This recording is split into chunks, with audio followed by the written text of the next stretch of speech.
We have to leave now. Trembled as she checked her It's not reflection safe in here the car anymore. mirror one last time. After 3 years of loneliness following her divorce, she'd finally agreed to meet someone, a single father named Michael whom her best friend had been raving about for months. Her heart pounded with equal parts excitement and terror. This was supposed to be her fresh start, her chance to believe in love again. But fate, it seemed, had other plans. The coffee shop was just 2 blocks away when Emma heard it, a desperate, high-pitched cry that pierced through the steady afternoon drizzle. She slowed her car, scanning the area, and that's when she saw him, a little boy, no more than 6 years old, standing at the edge of a construction site, tears streaming down his face as he pointed frantically toward a drainage ditch filled with muddy water. "My dog. Please, my dog fell in. He can't swim." The boy screamed at passing pedestrians who barely glanced his way, too absorbed in their phones and umbrellas to notice a child's breaking heart. Emma glanced at the clock on her dashboard. She had exactly 7 minutes to get to the coffee shop. 7 minutes to make a first impression on a man who might be her second chance at happiness. She looked down at her outfit, a cream-colored dress she'd bought specifically for this occasion, her hair carefully styled, makeup applied with painstaking precision. Then she looked back at the boy, whose small body shook with sobs. There was no decision to make, not really. Emma jerked her car to the curb, kicked off her heels, and ran toward the child. "Where?" she gasped, reaching him in seconds. "There. That's Charlie." He pointed to where a small golden retriever puppy struggled against the current of rainwater rushing through the ditch, his tiny head barely above the surface. Without a moment's hesitation, Emma slid down the muddy embankment. The cold, filthy water soaked through her dress immediately as she waded waist-deep into the drainage ditch. Her feet sank into the muck below, and she felt something slimy brush against her leg, but she pushed forward. The puppy was being pulled toward a culvert pipe. If he went in there, he'd be gone. "It's okay, baby, I've got you," Emma murmured, stretching her arms out as far as they could go. Her fingers grazed wet fur, lost it, then caught hold. She pulled the trembling puppy against her chest and turned back toward the embankment, her dress now completely ruined, brown water dripping from her hair, mud caked across her face and arms. The little boy was crying with relief as she handed him his dog. "Thank you, thank you, thank you," he sobbed, clutching the puppy who immediately began licking his face. "Is he okay? Are you okay?" Emma asked, catching her breath. "I'm fine, but my dad is gonna be so mad I let Charlie off his leash. We were supposed to meet his friend for coffee, but Charlie saw a squirrel and..." Emma's phone buzzed in her purse, which thankfully she'd left on solid ground. She crawled up the muddy slope and checked the screen. 3 missed calls from Michael. Her heart sank. She was now 15 minutes late, covered head to toe in mud, and smelled like a swamp. She quickly typed out a message with muddy fingers. "I'm so sorry. There was an emergency. I'm still coming, but I need you to prepare yourself. It's complicated." His response came quickly. "The coffee shop on Maple Street. I'm here. Whatever happened, just come." Emma looked down at herself. This was absurd. She should go home, reschedule, try to salvage some dignity. But something in his message, the simple acceptance, the lack of questions or judgment, made her decide to go anyway. If he couldn't handle seeing her at her absolute worst, what was the point? She grabbed her purse, told the little boy to get inside somewhere dry and call his parents, then drove the 2 blocks to the coffee shop, leaving muddy footprints and puddles in her wake. When Emma pushed open the door, every head in the coffee shop turned. Conversation stopped mid-sentence. A barista's mouth fell open.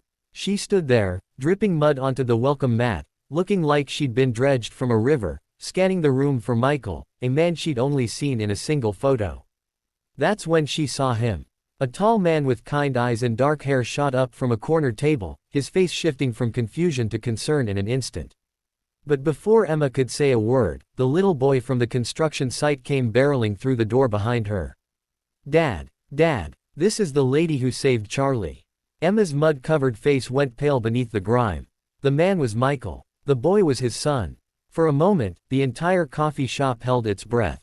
Michael stood frozen, his eyes moving from his son to the bedraggled woman before him, to the muddy puppy in his son's arms, and back again. Emma wanted the floor to swallow her whole. Then Michael's face broke into the warmest smile she'd ever seen. He walked straight toward her, not caring about the mud, and his eyes shimmered with something that looked like wonder. "You saved my son's dog," he said softly. "I'm so sorry I'm late." Emma started, but her voice cracked. The adrenaline was wearing off, replaced by embarrassment and exhaustion. This is the worst first impression in the history of first impressions. Michael shook his head slowly, and when he spoke, his voice was thick with emotion. "Are you kidding me? Emma, I've been on 17 first dates in the past year. 17 women who showed up looking perfect, saying all the right things, checking their phones while I talked about my son, making it clear that being a single dad was a complication they'd tolerate at best."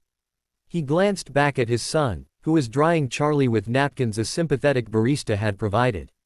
"But you," Michael continued, turning back to Emma.